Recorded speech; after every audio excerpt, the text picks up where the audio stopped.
Sebelum kita mulai, kita berdoa kepada Allah Subhanahu wa taala dulu. Semoga Allah Subhanahu wa taala menerima seluruh amal-amal soleh yang pernah kita kerjakan, yang sedang kita kerjakan, yang akan kita kerjakan nanti menjelang ajal datang atau meninggal dunia nanti dengan pahala yang sempurna.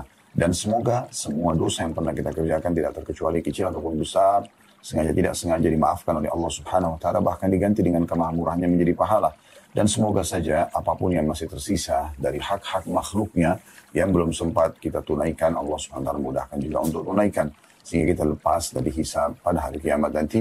Dan juga tentu kita berharap agar Allah Subhanahu wa taala selalu menjaga ketentraman, kedamaian, persatuan dan kesatuan serta kemerdekaan negara kita yang tercinta ini. Dan juga Allah berikan petunjuk para pemimpin untuk menjalankan tugas dengan baik dan menjadikan masyarakat untuk saling gotong royong dengan pemerintah untuk menjaga nikmat Allah yang besar ini, yaitu kemerdekaan kita, persatuan dan kesatuan kita, dan semoga kita menjadi contoh bagi negara-negara yang lain. Serta juga semoga Allah Subhanahu wa taala mengikhlaskan niat para muslimin yang sedang ditimpa musibah dimanapun mereka berada, secara khusus sekarang ada di Gaza. Semoga Allah Subhanahu wa taala ikhlaskan niat mereka, terima para syuhada mereka. Allah menambahkan kesabaran dalam hati mereka, serta Allah berikan pahala yang melimpah bagi mereka, serta juga Allah memberikan kepada mereka kemenangan, negara yang berdaulat, sehingga mereka bisa hidup sama dengan orang-orang yang sudah merdeka tentunya. Dan semoga Allah Subhanahu wa taala ikut sertakan kita bersama mereka di pahala, baik dengan doa, dengan harta, dan jiwa kita di saat Allah izinkan. Serta juga semoga Allah Subhanahu wa taala menyatukan kita semua di surga Firdausnya tanpa hisab, sebagaimana Allah satukan kita dalam majelis ilmu yang mulia ini.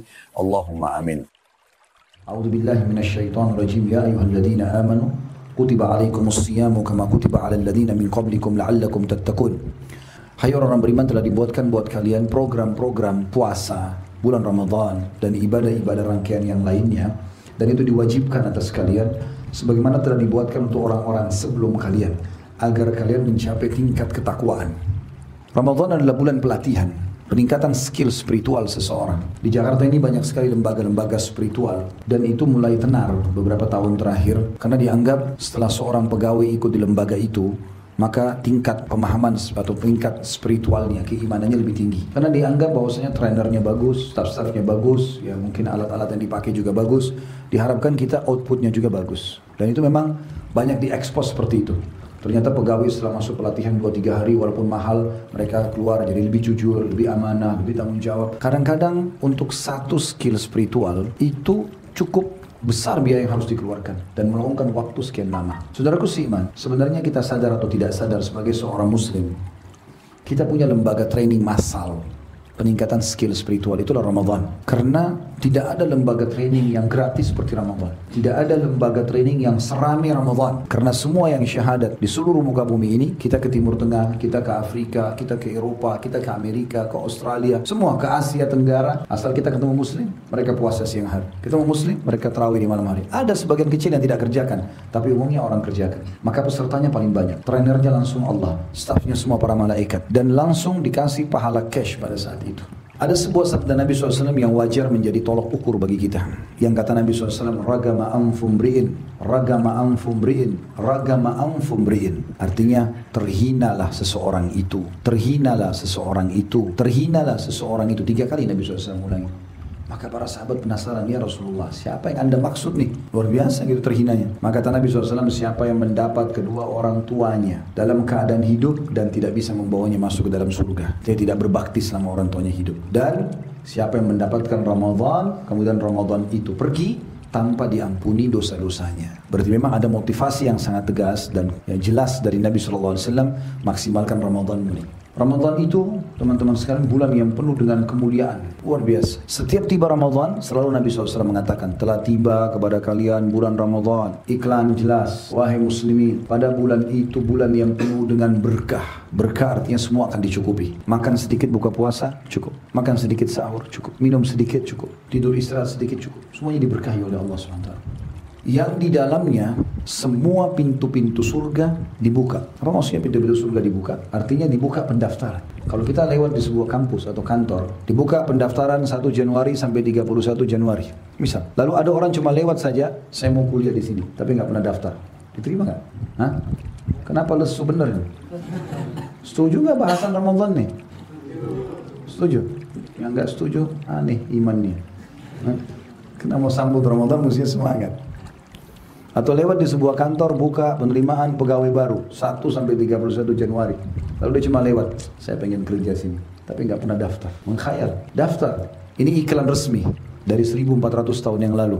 Hari ini pun kita kumandangkan dari 1 Ramadan sampai akhir Ramadan, 29 atau 30 Ramadan iklan. Yang mau masuk surga daftar. Bagaimana caranya Ustaz? Puasa siang harinya, sholat tarawih malam harinya. Selesai. Seluruh orang lakukan.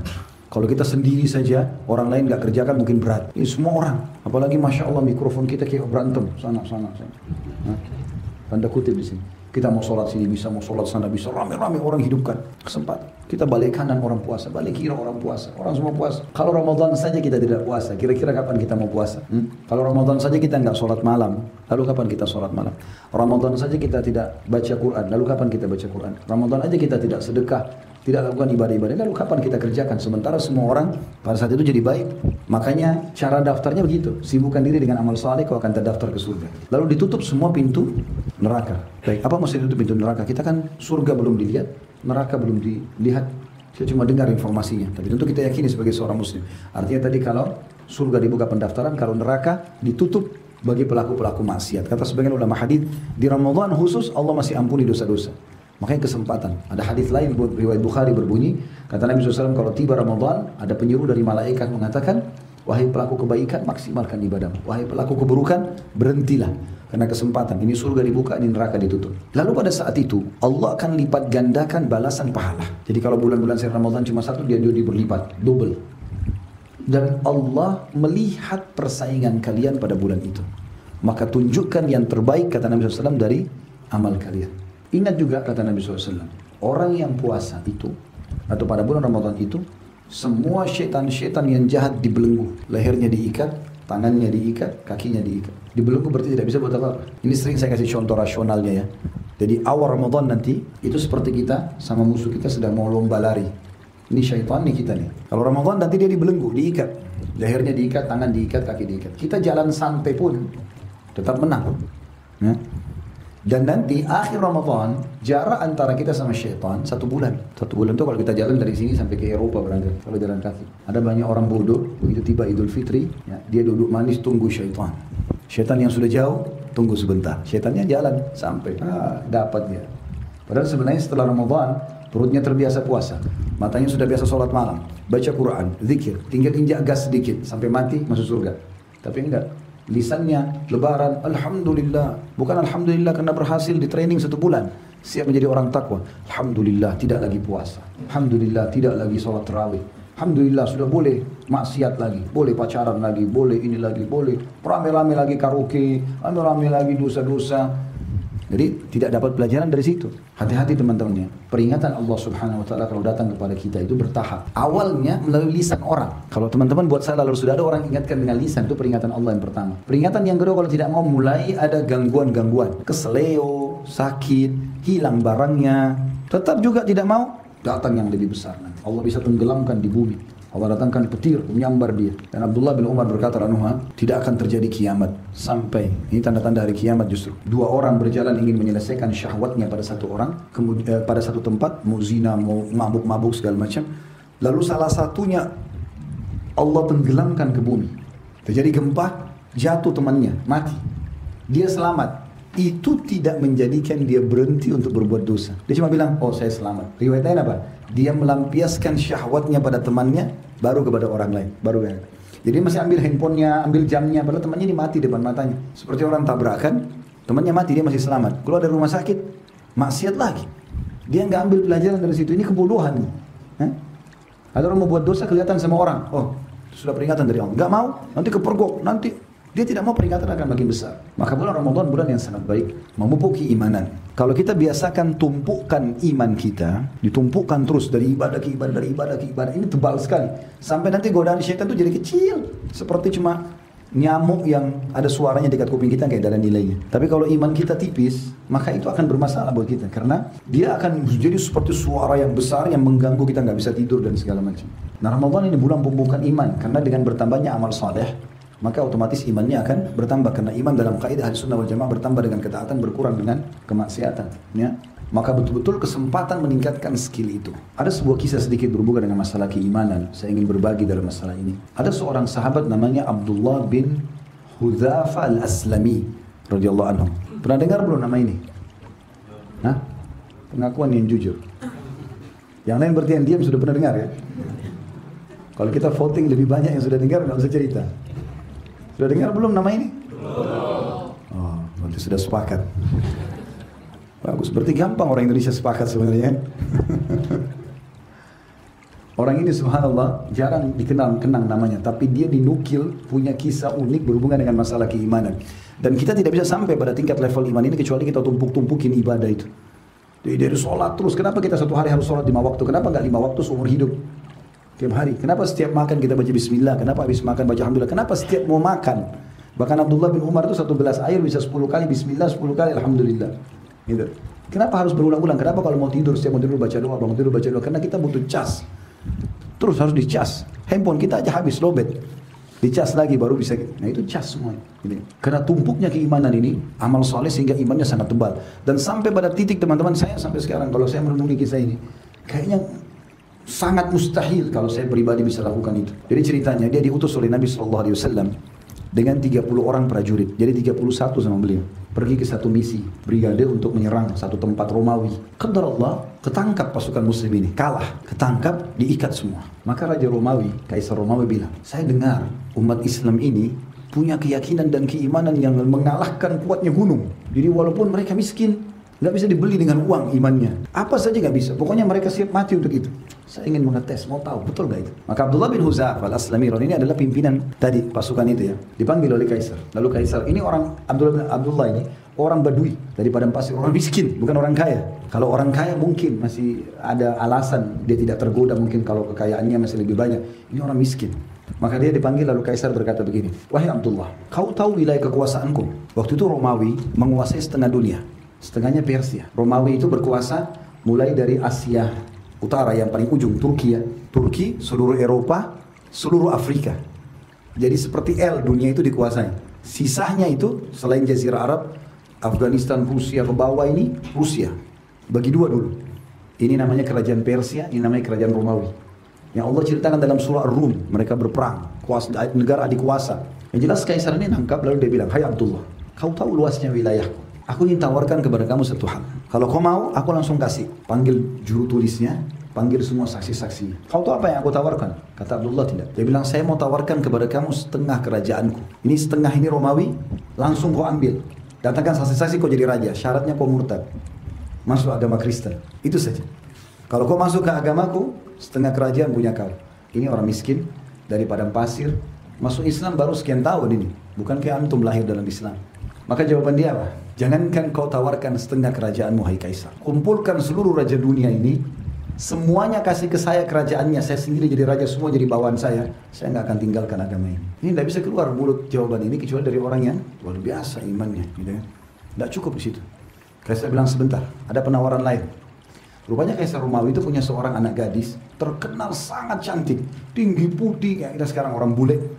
Memang orang bule, orang Romawi. Itu semua panglima perang, raja-raja dunia waktu itu suka mau nikah sama anak ini. Dikeluarkan anak perempuan itu, duduk di sebelah Kaisar. Kata Kaisar, plus setengah kerajaan anakku ini. Nikahi dia.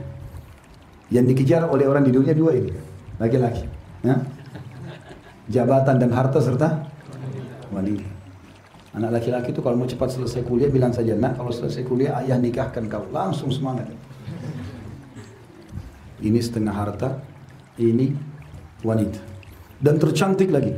Jadi kerajaan terbesar di dunia dapat wanita tercantik. Kata dia, kalau seandainya Kaisar, kau datangkan bukan cuma anak perempuan, seluruh anak-anakmu, keluargamu, wanita pun kau tawarkan semua tidak akan menggoyah imanku. Kaisar bingung, ini gimana caranya goyahkan imannya? Kerajaan gak mau, ini gak mau. Kata Kaisar, masukkan dia dalam penjara.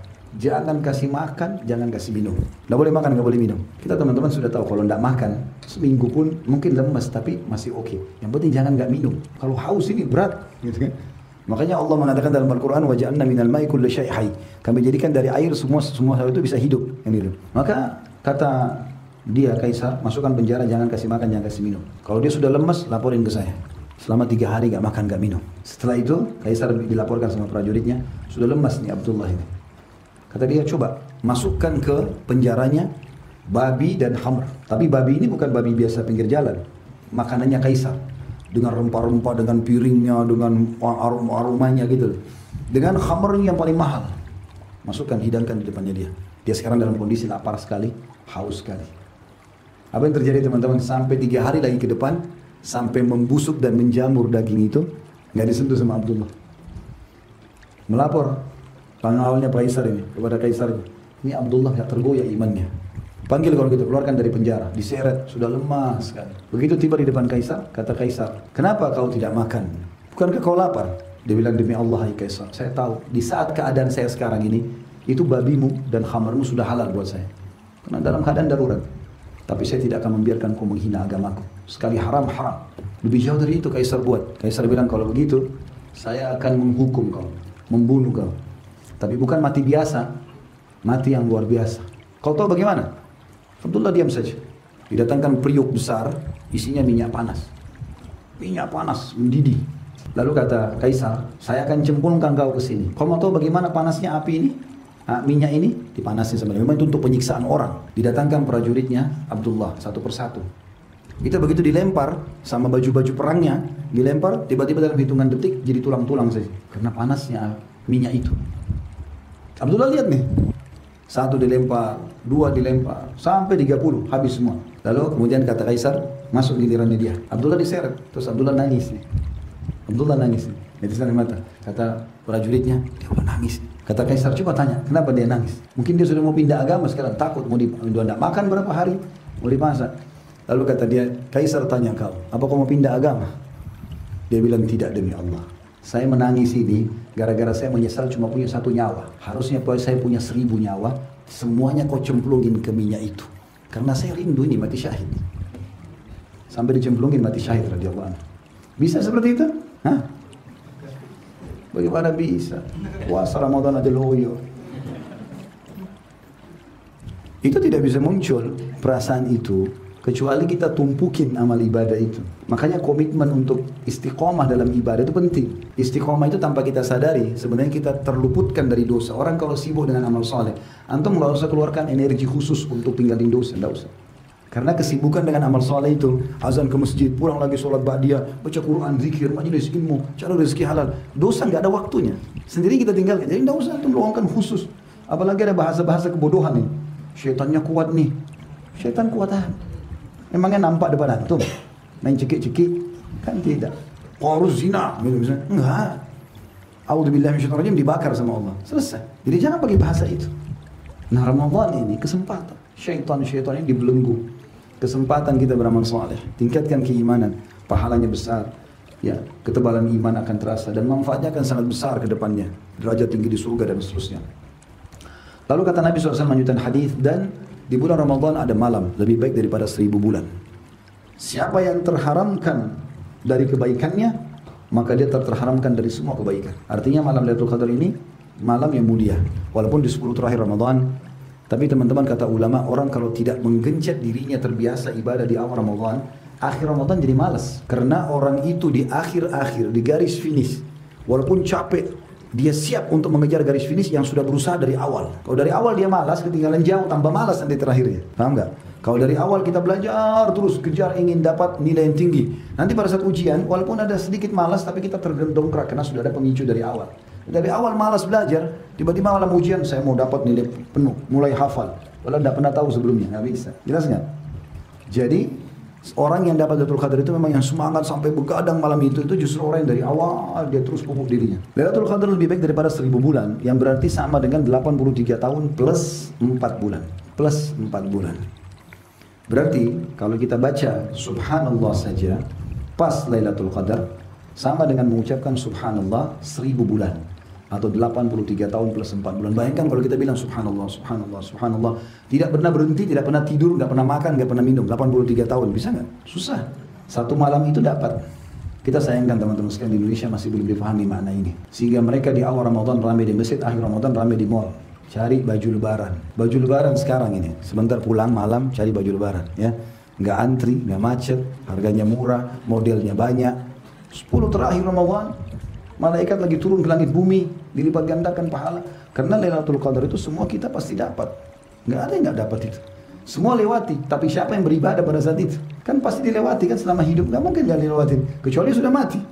Berarti tetap orang lewatin, tapi siapa yang dapat taufiknya beramal? Kata ulama, yang memang yang niat mau mendapatkannya dari awal. Dari awal sibuk ibadah, nah Lailatul Qadar Allah bangunkan itu. Imam Nawawi rahimahullah mengatakan, aku pernah mengisi Ramadanku dengan ibadah. Pas di malam Lailatul Qadar, itu dia bilang aku tertidur, capek tiba-tiba tertidur. Sudah lama nunggu Lailatul Qadar dari awal Ramadan nih. Di pelapah, di bangunan rumahku, di atapnya, zaman dulu orang tidak pakai kayak kita beton, pakai pelapa-pelapa kurma. Di celah-celah daun-daun kurma itu, ya pelapahnya itu ada celah. Maka pas bulan di atas dan wajahku terkena cahaya bulan itu. Aku pun terkaget dengan cahaya itu yang menyentuh mataku, lalu aku terbangun. Kemudian aku sadar kalau ini malam ganjil, maka aku pun bangun beribadah kepada Allah Subhanahu wa taala. Allah hanya kasih kepada orang yang mau mengejarnya. Makanya orang kalau masuk medan perang, yang mati syahid itu hanya yang paling ikhlas. Di perang Uhud, 314 mujahid pergi ke sana. Dengan Nabi SAW yang mati syahid berapa? 60. Di Badar 60. Di Uhud yang 70. Jadi 60 orang. Kenapa enggak semuanya mati syahid? Kuasa Allah SWT. Kata ulama, Allah memilih siapa yang mati syahid. Bahkan ada sahabat baru syahadat mati syahid. Di perang Uhud 700 perang, pasukan perang 70 yang mati syahid. Semua peperangan Nabi SAW, bahkan pembebasan kota Mekah, satu pun sahabat nggak ada yang mati, gitu kan? Di perang Hunain ada korban beberapa orang, tapi kebanyakan yang mati syahid lebih sedikit. Kenapa? Karena Allah memilih siapa yang paling ikhlas, yang paling mau itu. Kalau cuman ya kalau dapat, kalau enggak ya enggak dapat lah, gitu kan? Kalau kita dapat teman-teman sekalian, Ramadan itu satu kali Lailatul Qadar dan kita sempat sholat tarawih 2 rakaat aja. Berarti sama dengan 2 rakaat itu dikerjakan selama 1000 bulan non-stop. Terus salam, sholat, 1000 bulan. Kalau kita dapat 10 kali Ramadan, berarti 830 tahun lebih. Ya. Kita melihat hampir 850 tahun.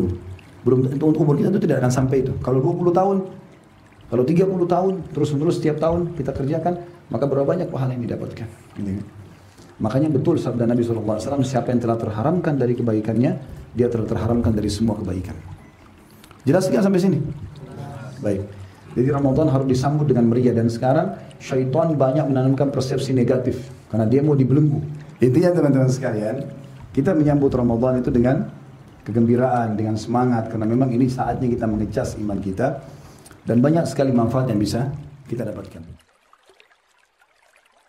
Puasa Ramadan. Sebagaimana Allah sebutkan dalam Al-Baqarah surah nomor 2 ayat 183, ya ayyuhalladzina amanu kutiba alaikumus-syiyamu kama kutiba 'alal ladzina min qablikum la'allakum tattaqun. Hai orang beriman, telah diperintahkan dibuatkan program puasa untuk kalian sebagaimana dibuatkan untuk orang-orang sebelum kalian agar kalian mencapai level terbaik tertinggi dari ketakwaan. Dan kita tahu teman-teman sekalian, orang yang bertakwa kepada Allah ini luar biasa, memiliki banyak sekali keutamaan. Kalau kita sudah sampai pada level ketakwaan, maka kita akan sampai pada poin yang luar biasa dari agama kita ini. Ya, sebagaimana Allah Subhanahu Wa Taala sebutkan, bisa kita bahasakan sebenarnya puluhan, bahkan mungkin bisa ratusan keutamaan orang yang bertakwa. Ada Allah gabungkan di dalam surah At-Talaq, surah nomor 65, ayat 2, ayat 3, ayat 4, dan ayat 5. 4 ayat berturut-turut. Semuanya ini, teman-teman sekalian, berisikan ya keutamaan tentang takwa itu sendiri. Jadi Allah sebutkan di ayat 2-nya, wa may yattaqillaha yaj'al lahu makhraja. Siapa yang bertakwa kepada Allah, Allah akan selalu memberikan solusi dari permasalahannya. Jadi apapun yang kita butuhkan dari jalan keluar dari sebuah permasalahan akan kita dapatkan dengan ya ketakwaan. Yang kedua, wa yarzuqhu min haitsu la yahtasib. Allah akan berikan rezeki dari tempat tidak disangka-sangka. Di ayat 4-nya, وَمَنْ يَتَّقِ اللَّهَ يُكَفِّرْ عَنْهُ سَيِّئَاتِهِ وَيُعْظِمْ لَهُ أَجْرًا. Siapa yang bertakwa kepada Allah, Allah akan mudahkan urusan-urusannya. Ayat 5-nya, وَمَنْ يَتَّقِ اللَّهَ يُكَفِّرْ عَنْهُ سَيِّئَاتِهِ وَيُعْظِمْ لَهُ أَجْرًا. Siapa yang bertakwa kepada Allah, maka Allah akan maafkan kesalahannya dan melipat gandakan balasannya. Dan sekian banyak tentu keutamaan masalah takwa. Kalau kita bahas ini, tema sendiri khusus ya. Tetapi yang jelas, bulan Ramadan, puasa ini akan menyampaikan kita pada level terbaik dari ketakwaan itu sendiri. Kemudian juga orang yang berpuasa ini sendiri, puasa yang dikerjakan karena Ramadan, ibadah intinya adalah puasa selama sebulan penuh, itu akan menjadi penyelamat dari api neraka. Banyak sekali hadis yang membahas masalah ini, antaranya hadis Jabir bin Abdullah radhiyallahu anhu, di mana Nabi SAW bersabda, innamas siyamu junnatun yastajinnu bihal abdu minan nar. Sesungguhnya puasa itu adalah perisai, dalam beberapa riwayat lain perisai yang sangat kokoh seperti perisai seseorang dari kalian di saat berperang, menangkis serangan musuh. Puasa adalah perisai yang dapat melindungi seorang hamba dari siksa neraka. Dan kata Nabi SAW juga bagi orang yang puasa, man shama yauman fisabilillah, ba'adallahu wajhuhu 'anil nari 70 khalifah. Siapa yang berpuasa satu hari saja, sunnah ataupun wajib, ya, di jalan Allah atau karena Allah, maka Allah akan selamatkan dia dari api neraka, menjauhkan dari api neraka sejauh 70 tahun. Hadis riwayat Bukhari. Berarti kan luar biasa nih, ada training khusus tentang masalah puasa ini, ya. Jadi orang pun subhanallah sepanjang tahun yang tidak pernah puasa, maka dia akan mendapatkan keutamaan yang luar biasa dari puasa ini. Kemudian juga puasa itu sendiri teman-teman sekalian bisa menolong orang yang melaksanakan puasa itu di hari kiamat dan menyelamatkan dia. Sebagaimana Nabi SAW gabungkan antara puasa dengan membaca Al-Quran dalam sebuah hadis beliau yang sahih. Dalam hadis yang sahih kata Nabi SAW, as-siyam wal-Quran yashfa'ani lil abdi yawmal qiyamah. Sesungguhnya Al-Quran dan puasa itu, atau puasa dengan Al-Quran, keduanya akan menolong ya, pembacanya, pelaksananya, atau menolong seorang hamba yang berpuasa dan juga membaca Quran pada hari kiamat nanti. Yaqulu siyam ay rabbi mana'tuhu at-ta'ama wasyahawati bin-nahar wasyaffi'ni fi. Maka puasa akan berbicara nanti pada hari kiamat. Bagaimana? Allahu a'lam. Itu Allah lebih tahu. Tapi nanti dia akan berbicara pada hari kiamat sambil mengatakan, wahai Tuhanku, sesungguhnya aku yang telah menahan dia dari makanan dan syahwat-syahwatnya di siang hari. Maka tolonglah dia melalui aku. Maksudnya jadikan aku penyebab dia selamat dari api neraka ataupun dia masuk dalam surga. Wa yaqulu al-Qur'an mana'tuhu an-nawma bil-laili fashaffi'ni fi. Kemudian Al-Quran akan mengatakan, ya Allah, aku yang telah menahan dia untuk tidur di malam hari. Dia begadang karena baca Al-Quran dengan sholat malamnya. Maka tolonglah dia melalui aku. Qala fayashfa'an. Maka atau fayushaffi'an. Maka keduanya pun diizinkan oleh Allah untuk memberikan syafaat. Kemudian juga kita tahu, sebagaimana puasa yang tadi disebutkan oleh penulis ya, dia akan menjadi pembersihan terhadap dosa-dosa. Dan ini menjadi saksi bahasan kita. Hadis yang sudah kita bacakan. Juga sabda Nabi SAW yang lain, fitnatul rajul fi ahli wa mali wa waladi. Sungguhnya ada saja ya, yang terjadi maksiat atau fitnah bagi seseorang di keluarganya, di hartanya, di anak-anaknya. Tukaffiruhas salatu wassiyam. Dan itu bisa dibersihkan dengan salat dan puasa. Wassadaqat, dan mengeluarkan sedekah. Wal amrum bil ma'ruf wa nahyi anil munkar. Menyuruh pada kebaikan dan melarang dari kemungkaran. Kita juga tahu puasa adalah training untuk menahan diri dari syahwat yang haram maksudnya ya. Karena di bulan Ramadan kita dilatih. Sedangkan yang halal saja, suami istri halal melakukan interaksi biologis, itu tetap dilarang selama puasa. Bagaimana dengan yang haram? Maka secara otomatis jauh lebih akan dijauhi tentunya. Sebagaimana sabda Nabi SAW menyebutkan kalau puasa itu, kalau orang biasa training dirinya, melakukan puasa dan Ramadan itu wajib bukan pilihan. Selama sebulan penuh, maka akan membuat dia tertahan dari perbuatan-perbuatan dosa. Sebagaimana sabda Nabi SAW juga yang masyhur, ya ma'syar syabab, wahai sekalian anak muda, wa nistata' minkumul ba'a falyatazawwaj. Siapa yang sudah mampu melakukan interaksi biologis, siap menjadi suami, siap menjadi istri, siap menjadi ayah, siap menjadi ibu, maka dia harusnya menikah. Fa innu aghaddu lil basar, karena akan menjaga kemuliaan mata dari melihat yang haram, wa ahsanu lil farj, dan akan menjaga kemuliaan kemaluan juga. Wa man lam yastati' fa alaihi bis-shaum fa innahu lahu wija. Siapa yang belum mampu, maka dia harusnya puasa, karena itu akan menjadi tameng bagi dia. Allah siapkan bagi orang yang puasa khusus pintu gerbang di surga, namanya pintu Ar-Rayyan atau pintu puasa. Di situ nanti di dalam pintu gerbang kalau kita masuk, insya Allah kita masuk di dalamnya. Di dalamnya banyak sekali istana-istana yang mewah yang disiapkan. Maka pada saat itu ya orang-orang yang puasa akan masuk dan selain mereka tidak akan masuk dari pintu ini atau tidak akan merasakan fasilitas yang akan didapatkan di sana. Perlu teman-teman ketahui, di surga itu semua ibadah-ibadah itu umumnya punya pintu-pintu gerbang. Sholat punya pintu gerbang, puasa punya pintu gerbang, sedekah punya pintu gerbang, jihad punya pintu gerbang. Artinya pintu gerbang ini di dalamnya ada kem-kem istana, di mana kita, seorang ahli surga insya Allah, kita bisa memiliki istana di semua kem-kem itu. Asal kita kerjakan semua ibadah. Nah khusus puasa dinamakan pintu Ar-Rayyan. Waktu Nabi SAW menyebutkan dalam sebuah hadis yang sahih, bahwasanya nanti orang yang puasa akan dipanggil dari pintu Ar-Rayyan, orang jihad akan dipanggil dari pintu jihad, orang yang sholat dari pintu sholat, maka semua akan dapatkan istana di situ. Abu Bakar mengatakan, radhiyallahu anhu, ya Rasulullah, apakah ada orang yang dipanggil dari semua pintu itu? Artinya di semua pintu istana ini, pintu surga ini, dari setiap ibadah, dia punya istana di dalam, ada orang yang bisa dipanggil dari semua pintu itu, kata Nabi SAW. Iya, termasuk kamu salah satunya. Dan semoga kita bersama dengan Abu Bakar insya Allah. Allahumma amin, kita dipanggil dari semua pintu tersebut. Kata Nabi SAW dalam hadis yang sahih, inna fil jannati baban yuqalu lahu Rayyan. Sungguh di surga ada pintu dinamakan dengan Ar-Rayyan.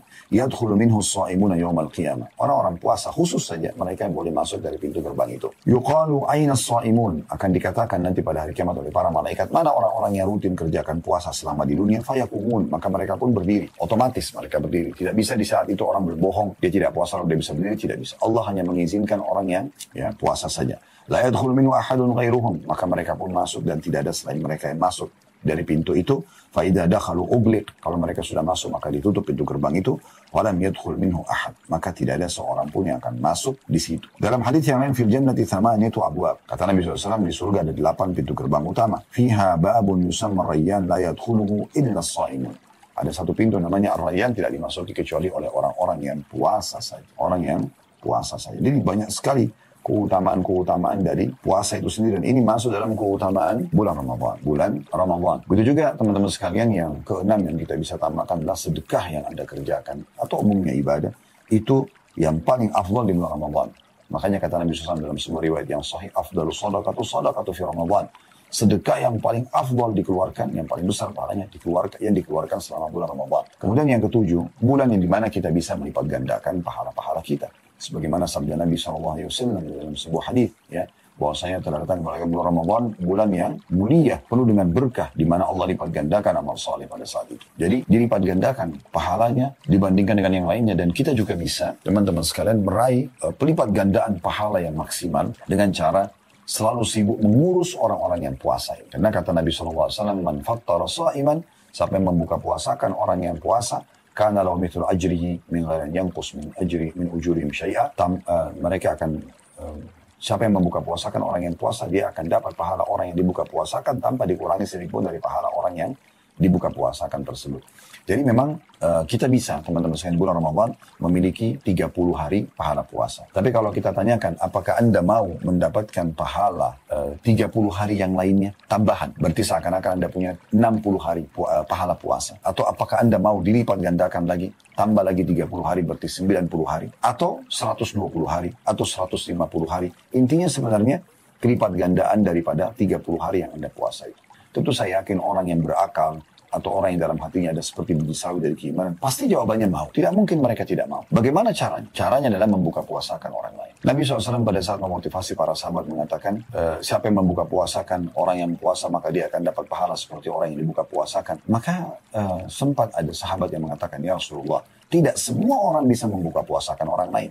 Karena yang digambarkan atau tergambarkan di pikiran sahabat yang bertanya ini, radhiyallahu anhu, dan di sini tidak disebutkan namanya. Cuma dikatakan seseorang mengatakan, ya Rasulullah, tidak semua orang mampu membuka puasakan orang lain. Gitu kan? Maka beliau mengatakan, pahala ini akan didapatkan bagi seseorang yang membuka puasakan orang dengan sebutir kurma, dengan seteguk air, atau susu dicampur dengan air.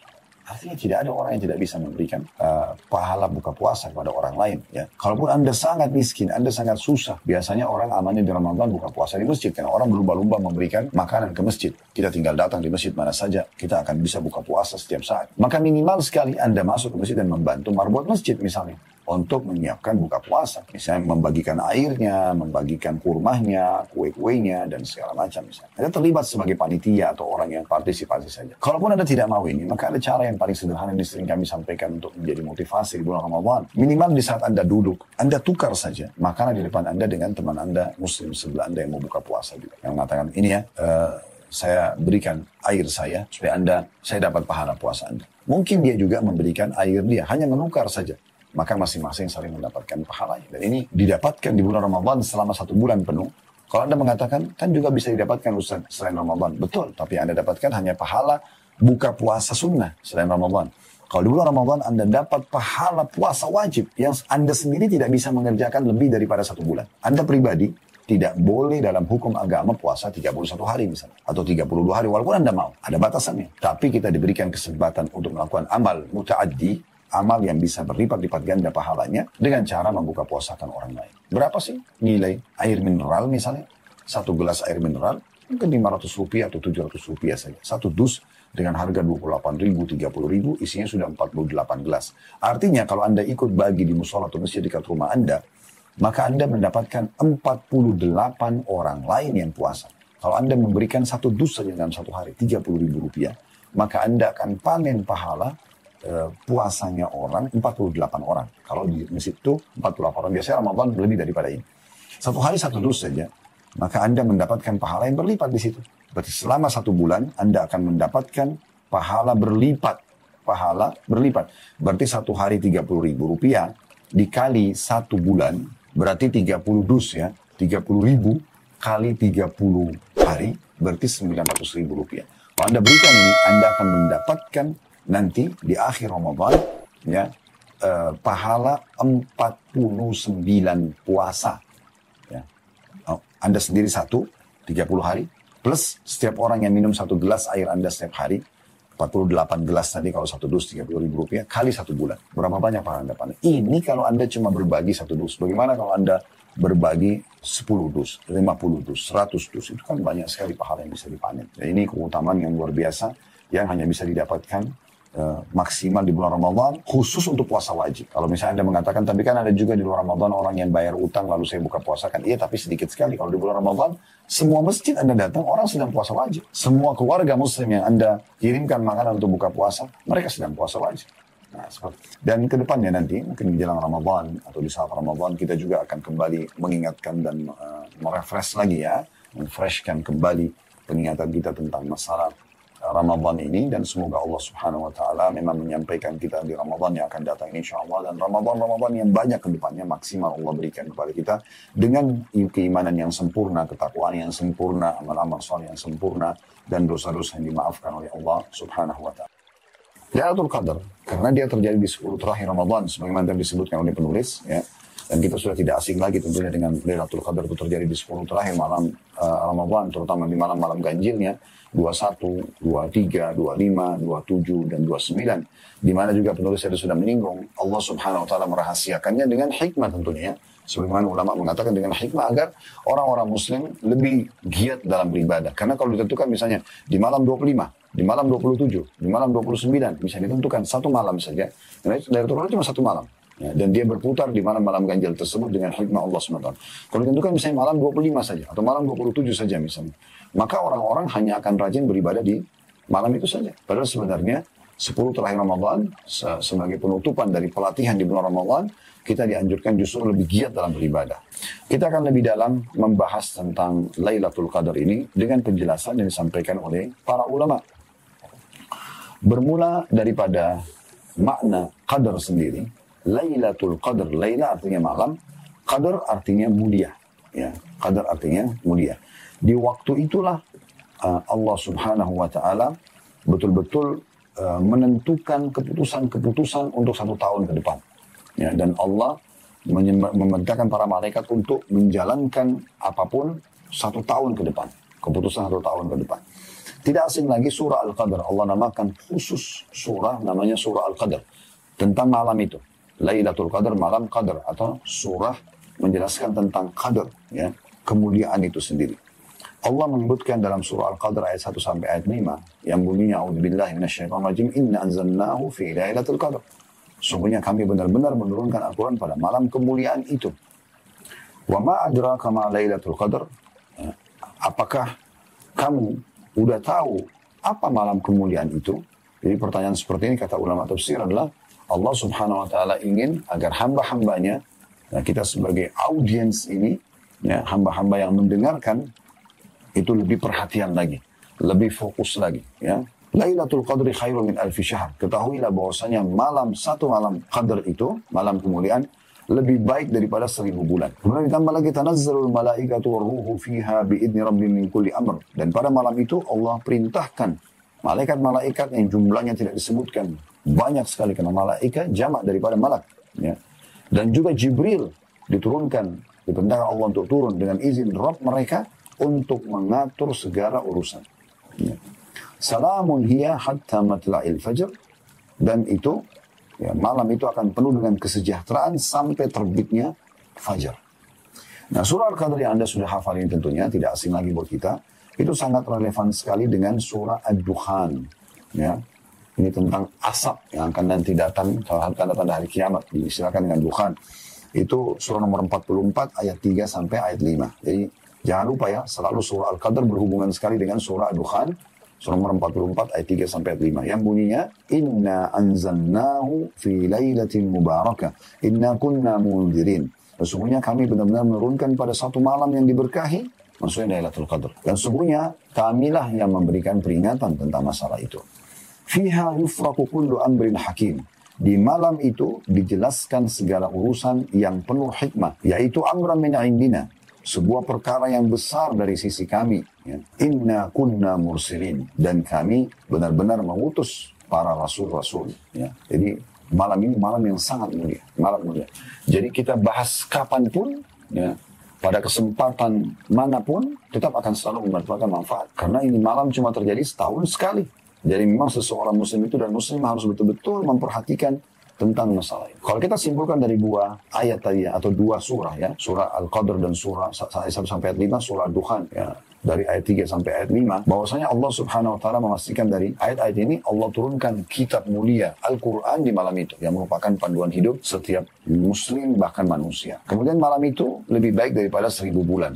Ya. Kemudian turun pada malam itu para malaikat-malaikat secara khusus diturunkan oleh Allah SWT untuk menyelesaikan dan merealisasikan keputusan dan takdir Allah Subhanahu wa taala. Yang keempat, banyaknya ya, keselamatan pada malam itu, kesejahteraan sebagaimana Allah mengatakan salamun hiya, kesejahteraan yang banyak sekali tersebar pada malam itu. Kemudian juga Allah Subhanahu wa taala menurunkan surah khusus dan dinamakan surah Al-Qadr agar selalu terbaca dan diingat oleh setiap muslim. Ingat loh, setahun sekali ada satu malam yang sangat mulia, lebih baik daripada 1000 bulan, jangan sampai luput dari kalian. Kata para ulama, yang dimaksud dengan 1000 bulan, lebih baik dari 1000 bulan adalah amal apapun yang dikerjakan oleh seseorang di malam itu, maka akan lebih baik daripada 1000 bulan. Contoh misalnya, di malam Lailatul Qadar yang berputar di 10 terakhir dari Ramadan, di malam-malam ganjilnya, itu kalau Anda membaca subhanallah saja pas Lailatul Qadar, maka pada saat itu subhanallah Anda dihitung seperti Anda mengucapkannya 1000 bulan. Ini kurang lebih sama dengan 83 tahun plus 4 bulan. Ya, umur kita juga belum tentu sampai sebanyak itu. Alhamdulillah kalau Allah berikan kita lebih dari 80 tahun.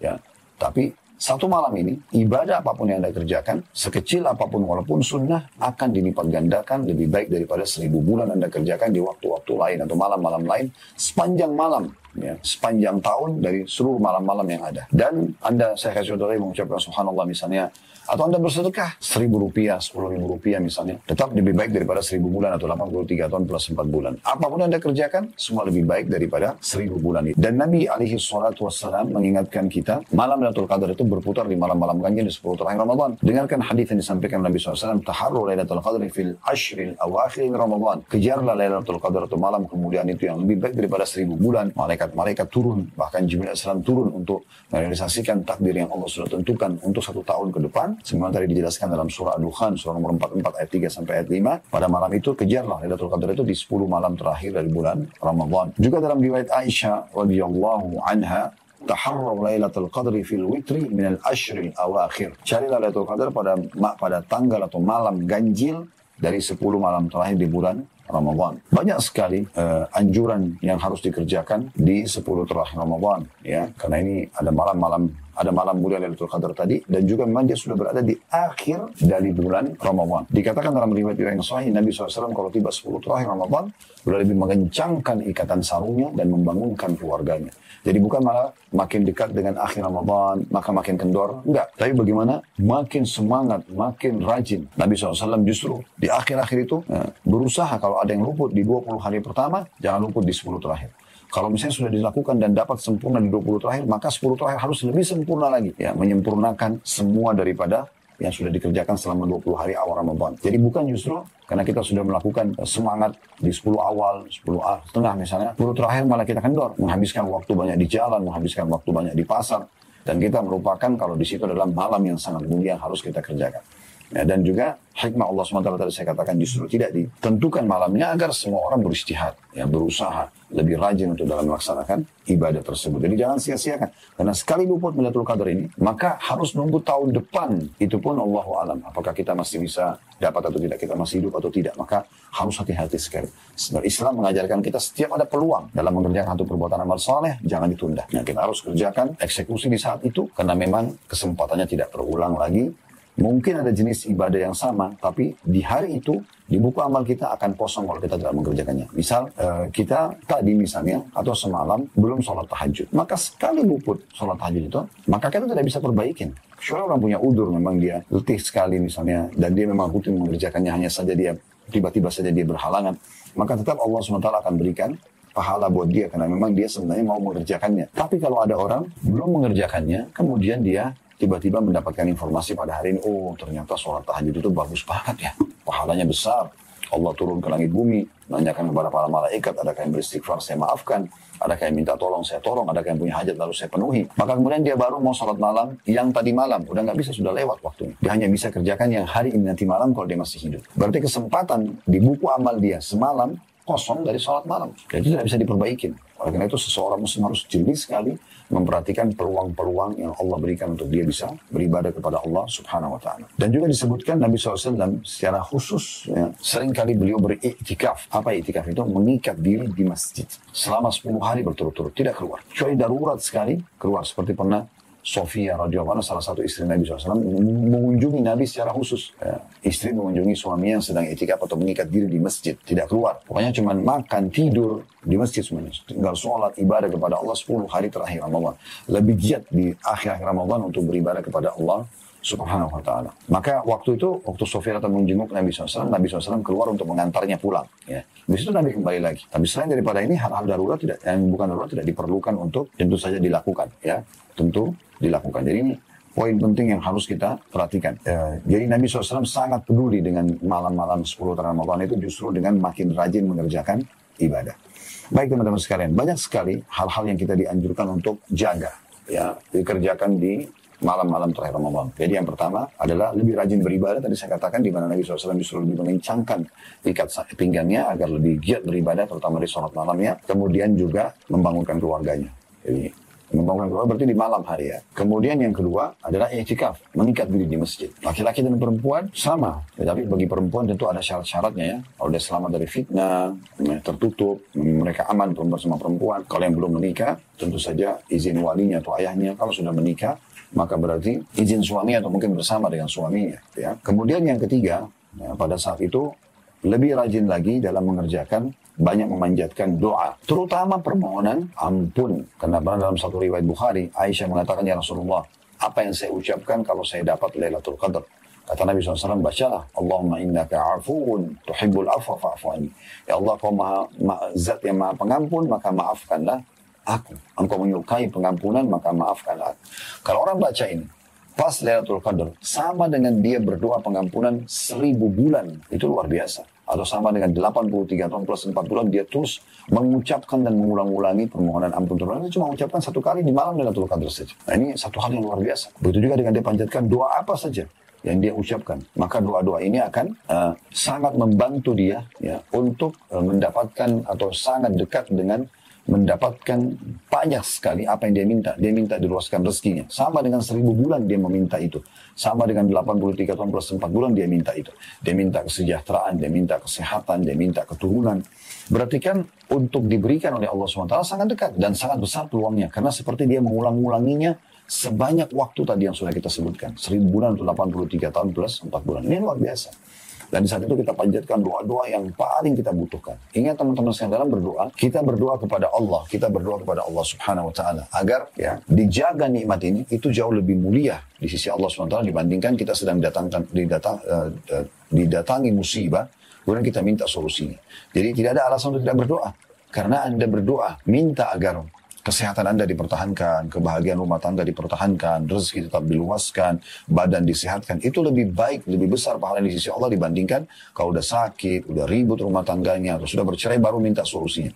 Ini tentu boleh, tetapi yang pertama lebih baik. Oleh karena itu, Nabi SAW mengatakan, kenali Tuhanmu di saat kau sedang lapang, maka dia akan mengenalimu di saat kamu sedang sulit. Ya, berarti berdoa pada saat kita sedang lapang dan minta dipertahankan itu jauh lebih baik. Ya, tentunya di sisi Allah Subhanahu wa Ta'ala. Jadi ini poin juga yang perlu kita perhatikan. Yang ketiga, banyak berdoa. Selain daripada itu memang di bulan Ramadan, bulan puasa, kita sudah jelaskan itu ya, di 2 bab sebelumnya tentang masalah puasa Ramadan. Maka itu waktu mustajab doa. Kita harus selalu panjatkan doa yang cukup banyak dan ulang-ulangi, bahkan minta sesuatu yang besar dari Allah Subhanahu wa taala. Sebagaimana kata Nabi SAW, mintalah sesuatu yang besar ya kepada Sang Pencipta, karena kalian sedang meminta kepada Sang Pencipta Allah yang Maha Mulia dan Maha Tinggi. Jadi minta selama tidak bentrok dengan sunnatullah. Misalnya Anda tidak suka malam, jangan Anda bilang mengatakan ya Allah hilangkan malam, itu tidak mungkin. Atau misalnya Anda tidak suka dengan lawan jenis, Anda mengatakan misalnya Allah hilangkan wanita, itu tidak mungkin. Sunnatullah mereka tetap ada. Ya Allah, ya hilangkan rasa ngantuk saya selamanya. Itu sunnatullah, kita akan ngantuk kan gitu. Jadi memang ini poin yang kita perlu perhatikan dalam doa. Dia tidak bentrok dengan sunnatullah dan juga bukan yang haram Anda minta. Maka akan diijabah oleh Allah Subhanahu wa taala. Yang keempat, memperbanyak memohon ampun kepada Allah Subhanahu wa taala, istighfar ya. Jangan pernah berhenti, jangan mengatakan oh saya tidak punya dosa, untuk apa saya istighfar? Jangan. Karena kata Nabi SAW, aku beristighfarlah kalian kepada Allah, karena aku sendiri beristighfar dan tobat kepada Allah sehari 70 sampai 100 kali. Karena Nabi SAW sudah dimaafkan kesalahan-kesalahannya. Dan kita tahu ya, salah satu yang dijanjikan di bulan Ramadan yang kita bahas 2 bab yang lalu, man shama ramadhana imanan wa ihtisaban ghufira lahu ma taqaddama min dhanbi. Siapa yang melaksanakan puasa Ramadan karena keimanan, yakin perintah Allah dan ihtisab, mengharapkan pahalanya atau ikhlas karena Allah, ya maka diampuni dosanya yang lalu. Itu juga pada saat kita pelajari satu bab sebelum yang sekarang ini, itu tentang masalah salat tarawih. Man qama ramadhana imanan wa ihtisaban ghufira lahu ma taqaddama min dhanbi. Siapa yang mendirikan malam Ramadan, ya tarawih atau qiyamul Ramadan atau qiyamul lail atau tahajud, maka karena keimanan dan mengharapkan pahala, diampuni dosanya yang lalu. Begitu juga dengan Lailatul Qadar ini. Ya, kata Nabi SAW, man qama Ramadan, man qama Lailatul Qadar imanan wa ihtisaban ghufira lahu ma taqaddama min dhanbi. Siapa yang mendirikan sholat malam di Lailatul Qadar karena keimanan dan mengharapkan pahala, maka akan dibersihkan dosa yang lalu. Jadi sebenarnya tujuannya semua untuk pengampunan dosa. Ya, karena dosa-dosa ini memang adalah penghancur kehidupan seseorang. Dia ibarat racun yang akan merusak, kecuali orang itu taubat dan membersihkannya dengan memperbanyak kembali kepada Allah Subhanahu wa taala atau istighfar dan taubat. Nah, taubat artinya kembali kepada Allah Subhanahu wa taala. Maka ini akan menyelamatkan dia, sebagaimana sabda Nabi SAW, at-taibu minadz dzambi kaman la dzambala. Orang yang taubat dari dosa seperti orang tidak punya dosa sama sekali. Kemudian juga sholat, semua ibadah, sholat duha, sholat malam, ya, terutama sholat malamnya karena dia terjadi di malam hari, maka sesuai dengan apa yang kita bahas pada kesempatan ini. Ya, Imam Syafi'i rahimahullah mengatakan harusnya, hendaknya seseorang muslim itu di dalam mengejar Lailatul Qadar tetap dia bukan hanya sekedar sibuk di malam hari, tapi sibuk juga di siang harinya dengan puasa Ramadannya, dengan membaca Al-Quran, dengan bersedekah dan segala macam, agar malam harinya dia mendapatkan taufik dari Allah Subhanahu wa ta'ala. Kemudian juga memperbanyak ibadah-ibadah lain seperti sedekah. Kata Nabi SAW, afdalus sadaqatu sadaqatu fi Ramadan. Sedekah yang paling afdal adalah yang dikeluarkan pada bulan Ramadan. Ya, pada bulan Ramadan, dan ini hal yang sangat baik untuk diperhatikan tentunya ya. Jadi kita bersedekah, dan sedekah itu yang paling baik adalah di bulan Ramadan. Anda bisa melakukan banyak sekali sedekah. Apakah Anda yang membuka puasakan orang lain dengan menyiapkan makan buat mereka, dengan sahur misalnya memberikan makan kepada mereka, dengan misalnya berbagi pakaian kepada orang-orang yang membutuhkannya karena mereka orang susah misalnya, supaya mereka juga memakainya di Idul Fitri dengan baju yang baru misalnya, atau apa saja ya yang bisa Anda lakukan, maka Anda lakukan dari sedekah-sedekah yang terbaik ya.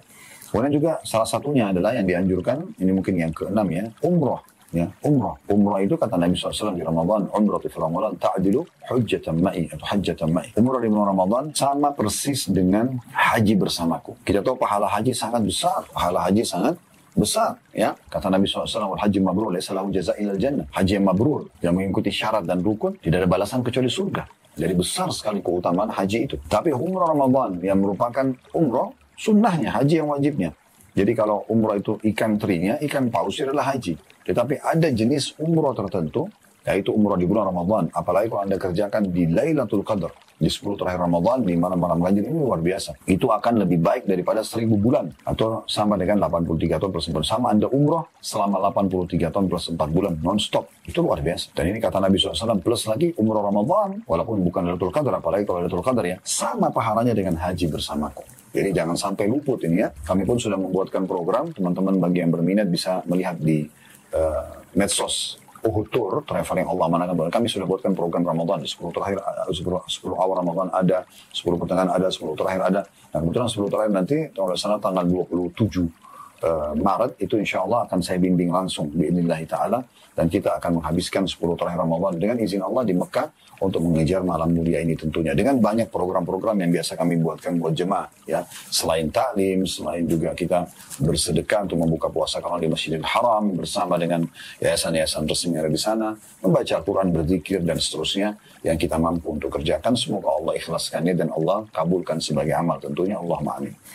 Baik, Lailatul Qadar teman-teman sekalian, kata para ulama itu berbeda pendapat menjadi 40 pendapat kapan dia terjadi ya.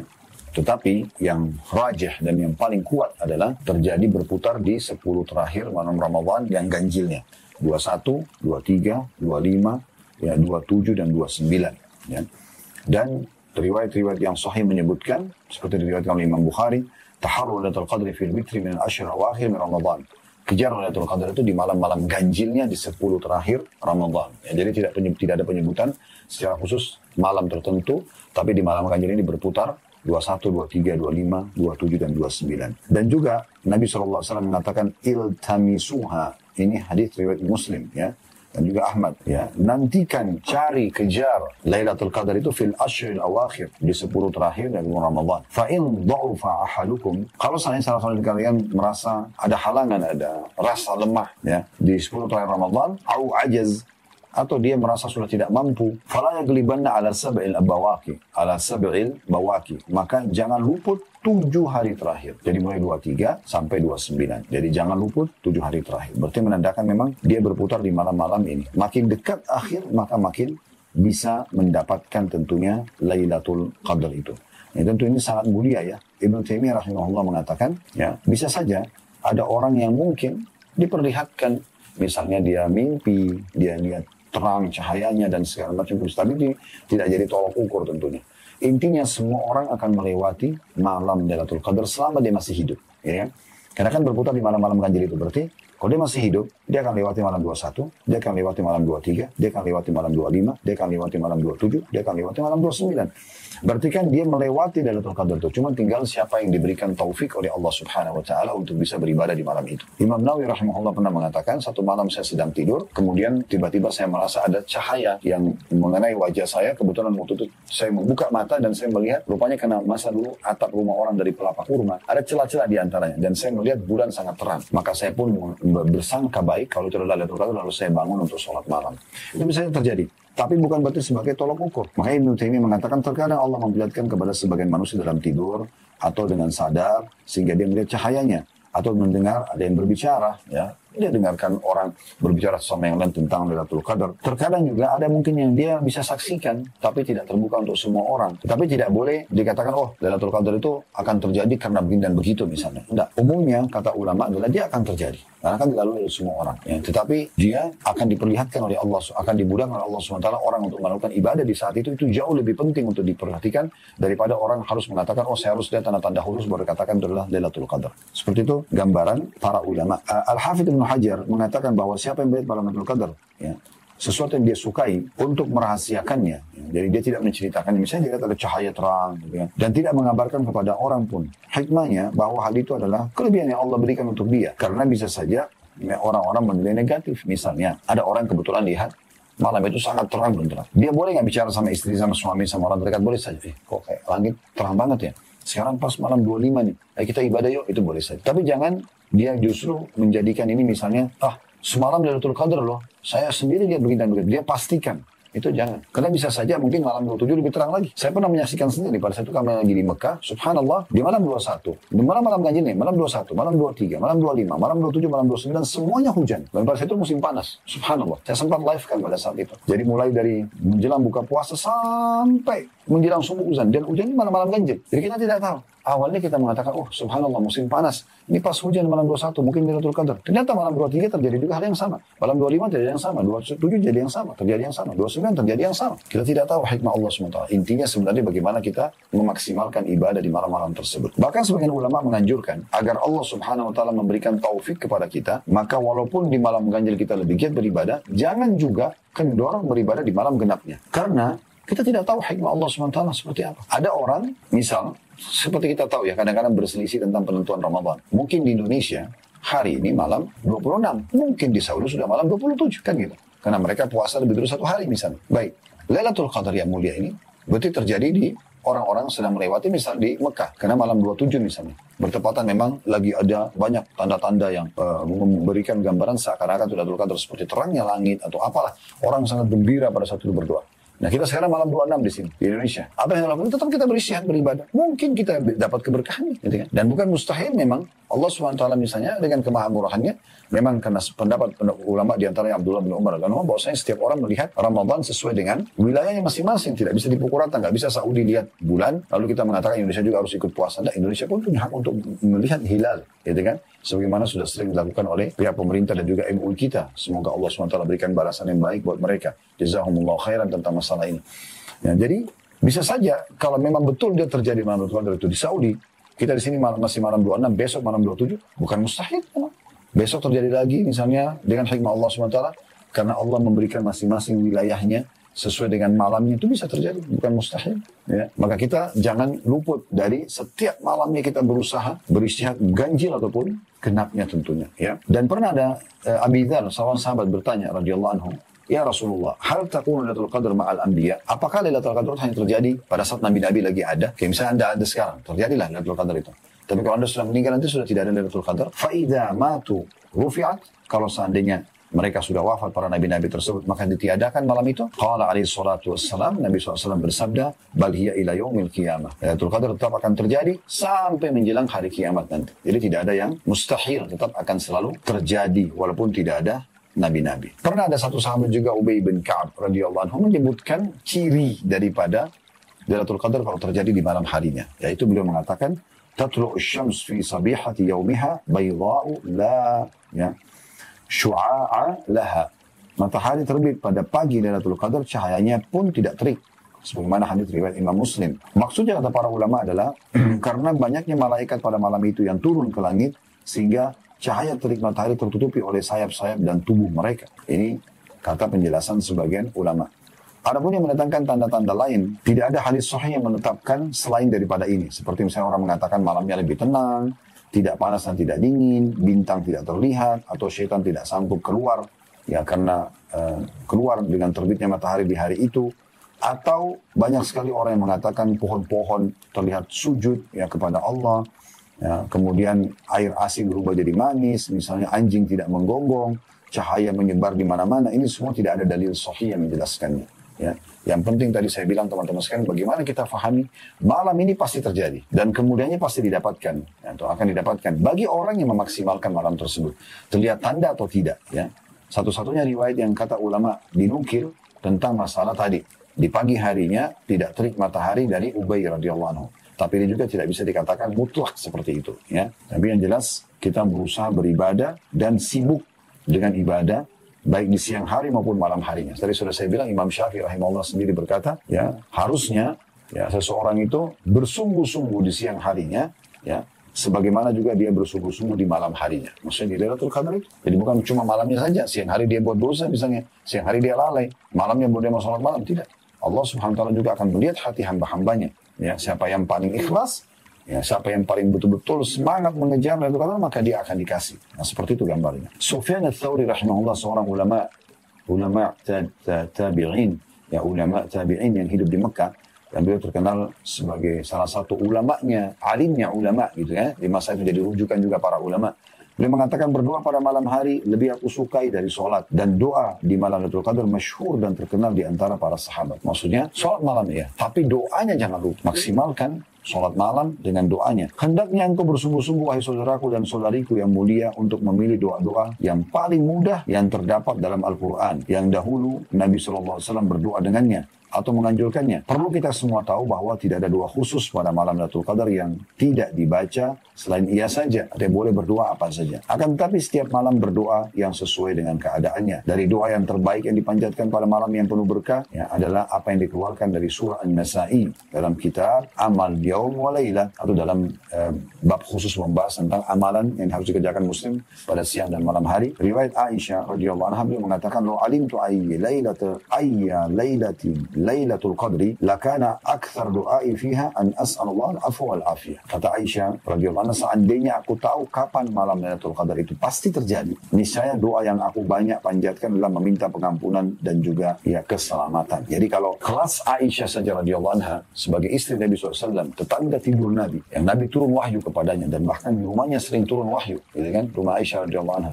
dan beliau sendiri diajarkan langsung oleh Nabi SAW. Beliau tidak tahu kapan Lailatul Qadar, bagaimana dengan kita. Karena pernah saya juga ada kasus ya terjadi di Indonesia. Malam 27 semuanya pada rame-rame ke masjid. Penuh masjid malam 27. Dan kenapa? Karena mereka yakin malam itu Lailatul Qadar. Sehingga mereka cuma sibuk di malam itu. Malam ini mereka tidak sibuk. Subhanallah. Ya, seakan-akan mereka sudah menentukan malam itu. Aisyah sendiri mengatakan, kalau saya tahu Lailatul Qadar kapan, saya akan informasikan pada kalian. Dan saya pasti akan banyak memohon ampun kepada Allah dan juga keselamatan. Jadi, tidak ada doa khusus sebenarnya, tapi boleh memohon apa saja.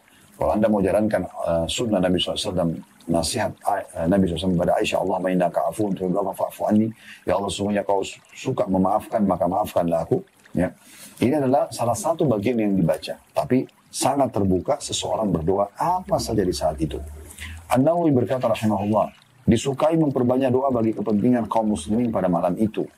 Minta maslahat untuk seluruh muslimin, keselamatan buat mereka, istiqomahnya mereka, Allah menangkan kaum muslimin yang sedang tertindas, gitu kan. Dan ini adalah syiar orang-orang saleh dan hamba-hamba Allah yang mengetahuinya. Maksudnya pada malam itu justru dia bagaimana ya mencari yang terbaik yang bisa dia panjatkan doa kepada Allah SWT. Kata Umar radhiyallahu anhu, kalau seandainya ada satu doaku pasti diijabah, aku akan jadikan doa itu untuk kebaikan pemimpin, agar Allah berikan petunjuk dia.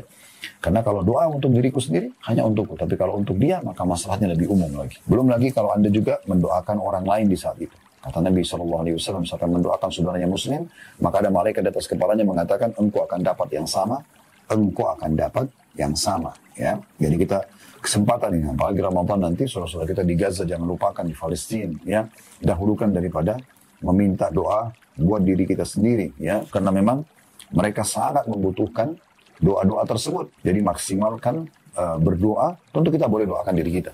Tapi jangan lupa teman-teman sekalian. Jangan cuma diri kita saja. Allah selamatkan, ya Allah sembuhkan, ya Allah gini. Doakan juga orang lain. Perhatikan hadis ini ya. Ini subhanallah. Setiap kali saya ingat hadis ini, saya langsung berusaha untuk mengucapkan doa yang sudah kita tahu. Kata Nabi SAW, nanti saya sebutkan doanya.